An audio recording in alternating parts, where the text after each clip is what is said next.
Alright guys, Anthony, Super Service. We have got, Aaron is just a glutton for punishment. Caster's toe here. We got his 6-liter.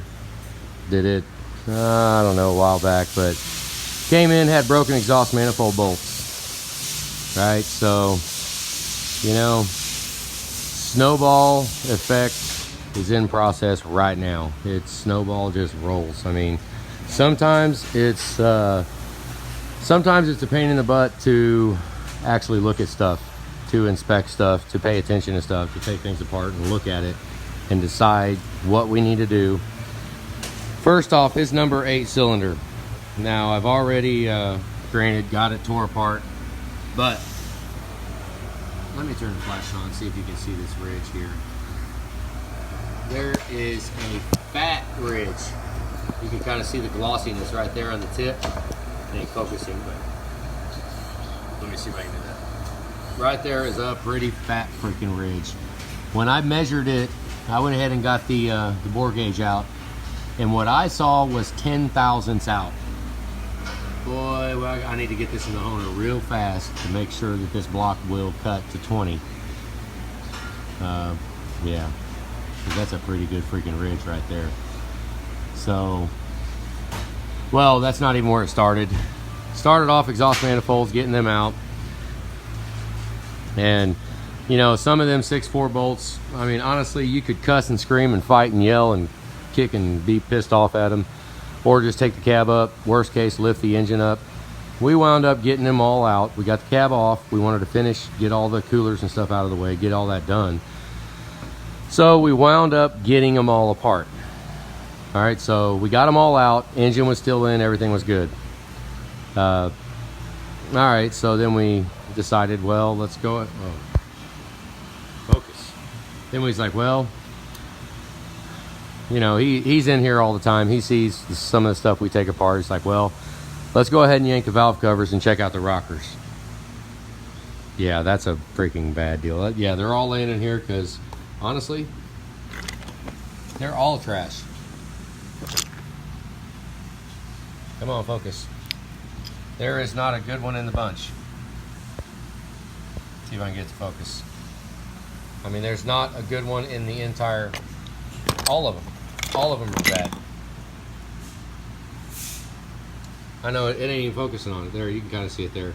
There should be a pretty good tip right there, about maybe 300 thousandths tall, something like that.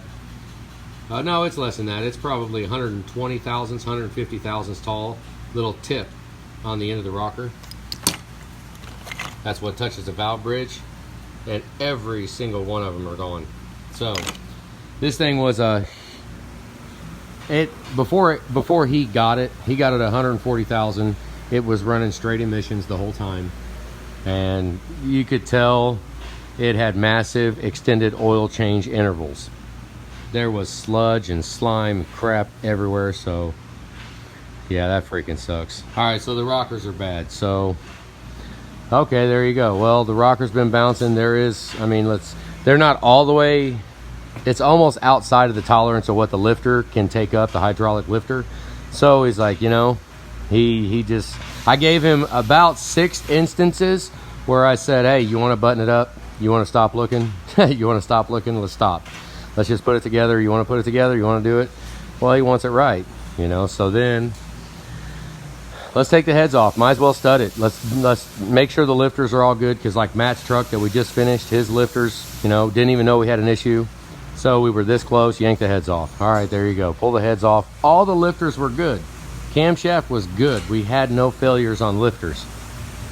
That's when I saw the big ridge on the number 8 cylinder. So then I got the bore gauge on it, and just a quick ghetto measurement with it all dirty, I was seeing 10 thousandths out, which is absolutely evident right there. I mean, that shiny chrome ridge right there. Let me see if I can get it to focus. It ain't gonna focus, but whatever. That's a pretty good ridge right there.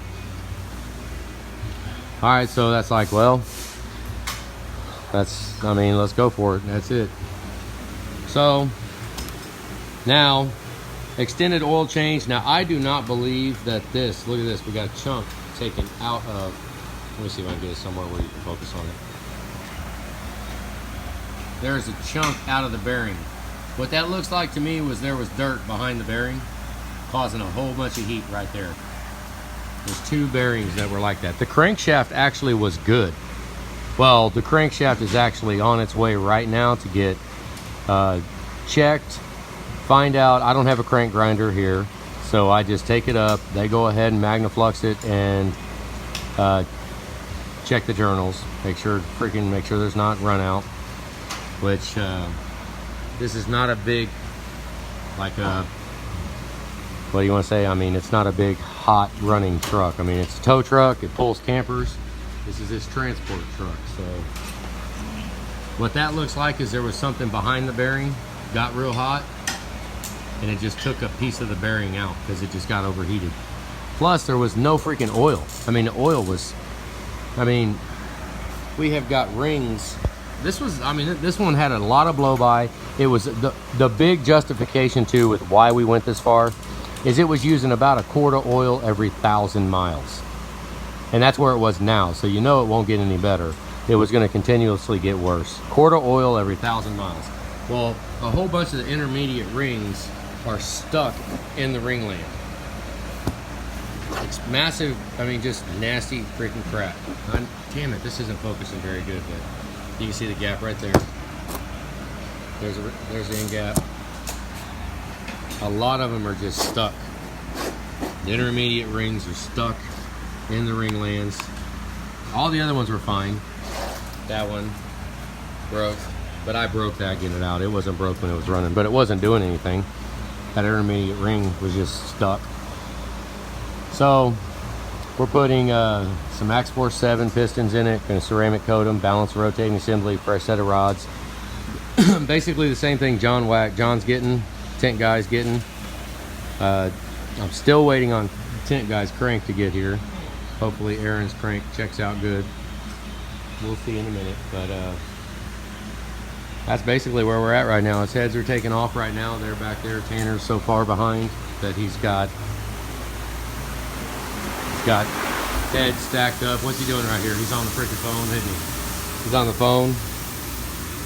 That head is surfaced. It's all lapped in. It's ready to assemble. I got a broken fitting on my freaking machine, so that's coming. It's on its way. So we're kind of stuck behind right now, but front cover looked all right. He did not have a lot of metal in it, but it's cavitated as hell.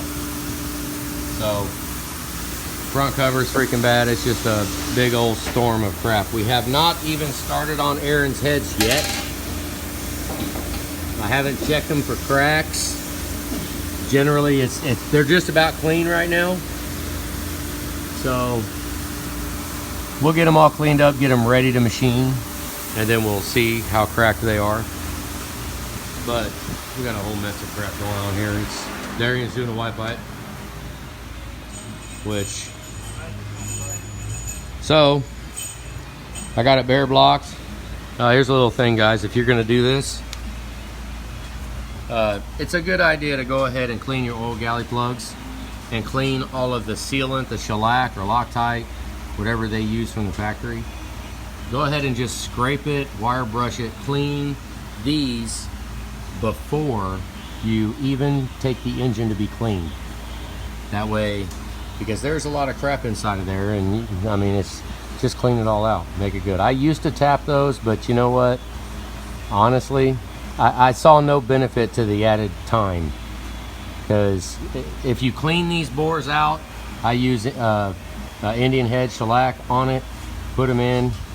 I mean, we don't have an issue with them coming out. It's not something. Now, you know, if we go high horsepower, big freaking tractor pulling, something like that, something big where they're running 100 pounds of oil pressure, or, you know, real high oil pressure, well, put a big pump in it or something, then fine, tap them so they don't fall out. But I mean, I don't have an issue with these things falling out. So I kind of eliminated that from our sequence of what we do to these things, because it's just not worth it. I don't think it's worth it, the cost versus benefit. But just as long as you make sure you clean all of the crap out of it. But whatever, that's here nor there. I got another video that I'm going to be making soon when we put Johns together. I do have a 6.4 block in the back, thermal blasted, and it is ridiculous. I mean, it's so freaking pretty. It is ridiculous. It looks brand new, but it takes a little while to get it done because, yeah, it just takes a while. So there's a little rundown on errands. We're going to get that going right now. I should have John's crank sometime today. It should be today. We've been waiting on it for freaking ever. And I did order one. It's on its way. So when I get John's crank in, we can have John's. He's in the same boat as this one. He's going to be full on everything. But his crank came back cracked. So I don't know. We'll see. Let's hope Aaron's isn't cracked, because we really don't want to put cracked crankshafts in. But all right, guys, little rundown on Aaron's truck, John's truck. We got a 6.7 out there, needs an engine in it. We got 2 6.7s that need engines in them. We got 4 6.4s and a whole assload of 6 liters. It's freaking nuts. We can't keep up. We're trying though. So that's it. All right, guys, have a good day.